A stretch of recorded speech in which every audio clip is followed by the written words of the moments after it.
This is Tom Dillon, the Lifetime Liberal, and today is Friday, November 3rd, 2017. The title of this rant is Don the Con and the Republicans Flim-flam on tax hikes.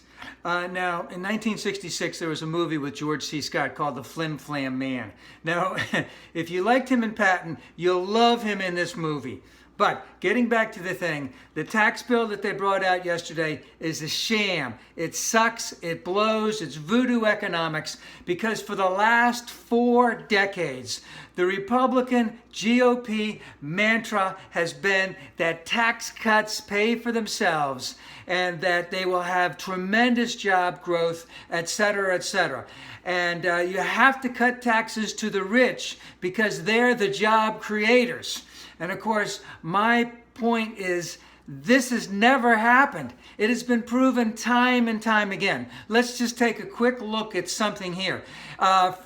In the Carter years, 10 million jobs were created. Remember, we had a very high inflation then. Taxes were a little bit higher. Reagan came in, said he was going to slash taxes. He did slash taxes, but he raised taxes 11 separate times. He had 18 million job growth in those 8 years. And remember, he increased taxes 11 separate times. Carter, 10 million.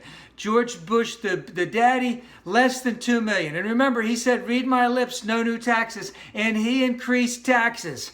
Clinton had 23 million job growth.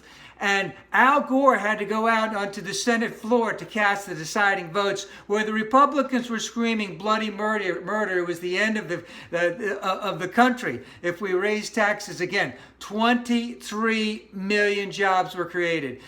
In W. Bush, less than 2 million jobs were created. Remember, he had tax cuts in 2002. He had tax cuts in 2004. Was it 2001, 2003? I can't remember. And then he had a huge recession at the end because the tax cuts did not stimulate the economy. Obama, again, he had tax increases in 2010 or 2012. Can't remember exactly.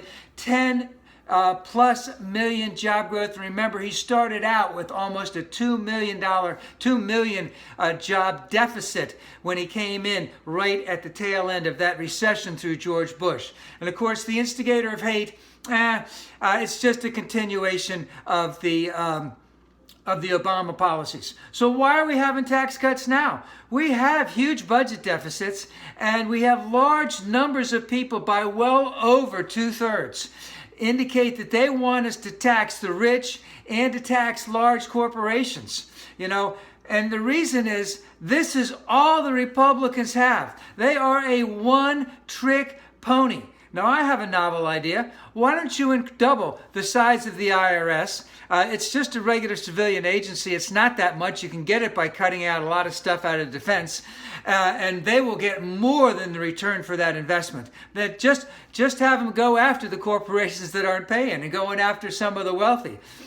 Now remember, the reason this is being done, because they got to show, number one, they have a victory. But remember, their sole purpose in life, meaning Republicans, is to screw the average American. And when I say screw the average American, I mean women, I mean the poor, and I mean people of color. Because really, again, it's back to the same old thing. It's about white power for them. It always has been, and it always will be.